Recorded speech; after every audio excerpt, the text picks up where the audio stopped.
As a huge fan of the Darksiders series, I was super excited when they announced Darksiders 3. Especially when they showed off the lead character, which is this super hot, always angry, one of the four horsemen of the apocalypse, Fury. With Darksiders 3, it is a little bit in a different direction than Darksiders 2. Darksiders 2 was much more open world. Darksiders 3, not so much. It's got a little bit of open world elements, super teeny tiny, meaning some of the pathways down the linear world can lead you a little bit off your path, but they always circle back around and everything's just kind of a big circle of a map. So there's really not a lot of open worldness to Darksiders 3, which I find is a disappointment.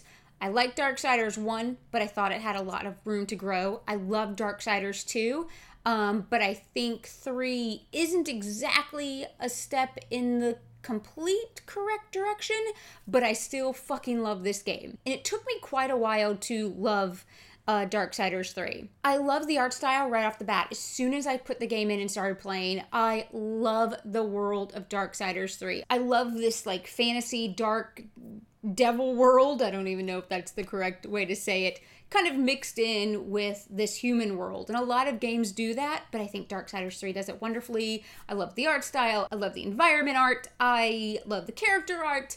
I just love everything about the look of Darksiders 3. What I don't like, or what has taken me quite some time to get used to, is the gameplay. Darksiders 3 definitely has an old school feel, which I love and hate.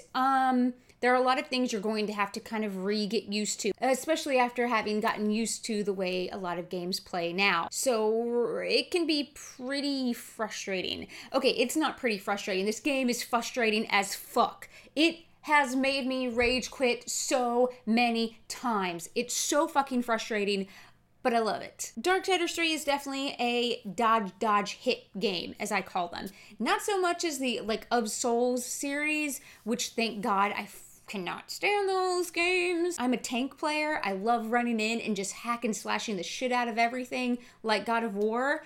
And I liked that in the past Darksiders where, yeah, there was some dodging elements and stuff, but you really could just kind of run in and slaughter stuff.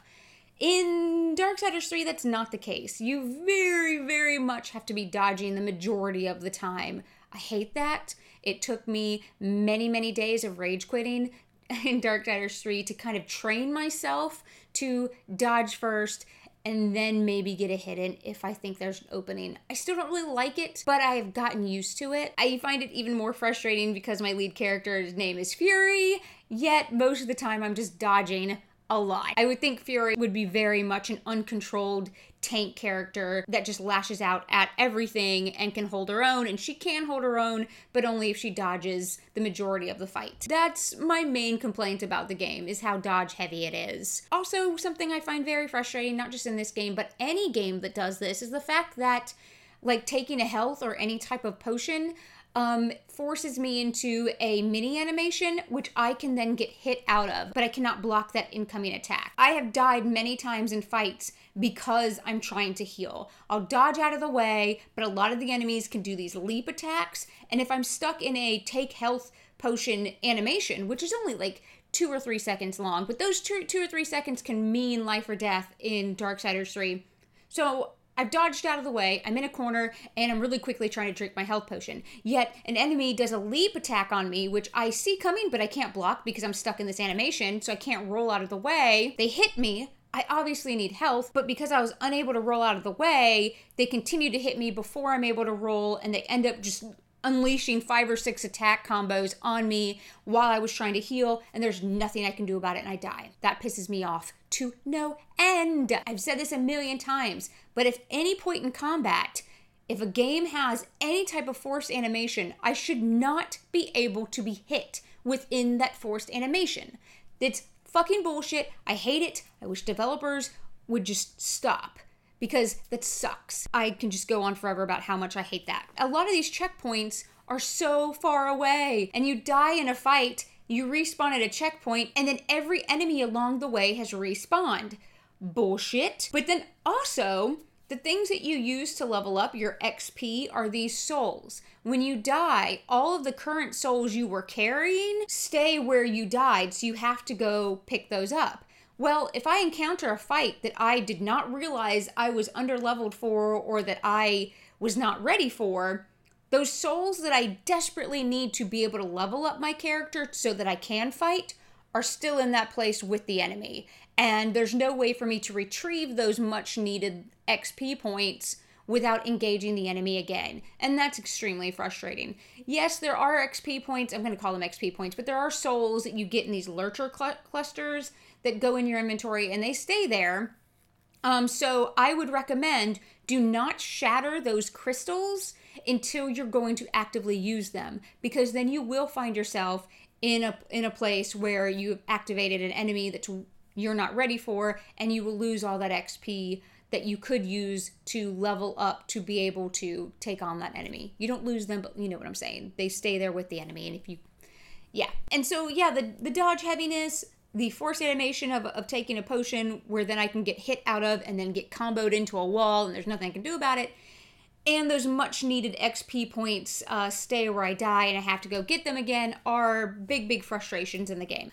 Other than that, though, I love the exploring in this game, and I did find a way to kind of, I don't want to say it's cheat the system, but I did find a way to kind of buff myself up a lot more so that when I do engage enemies, I'm a lot more powerful than them. Like in a lot of these games, with Darksiders 3, Fury unlocks powers as she goes, and right in the first area you get into, there's places you can't access until you have these different powers. And so what I did was, as soon as I unlocked the Flame Hallow, which is, they're called Hallows, you get Flame, Storm, Force, and I think it's an Ice one, that unlocks these areas in different places you can get. Like Flame allows you this super crazy double jump. Storm lets you kind of float with electricity, and Force allows you to break open things and so forth. So as soon as I unlocked Flame, and I bought this relic, which you can put relics into your weapons to level them up, and they have different powers and stuff. The first relic you should get is 5,000 souls. At the beginning, that's going to seem like a lot, but it will pay off.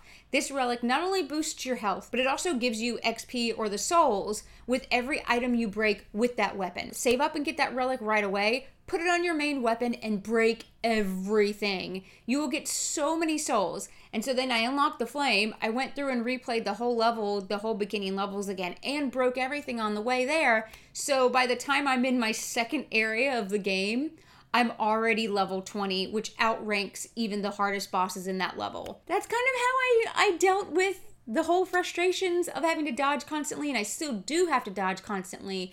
But now I'm super high leveled compared to the enemies that it's not that vital. But yeah, definitely get that relic. I'm blanking on the name of it right now, but just scroll through the ones that it's Volgrim, right? That's how you pronounce it. The ones that he sells, and buy the one that gives you those lurkers, which each item you break. You will love it. It will definitely save you a lot of anger. But yeah, I love the pace of the game.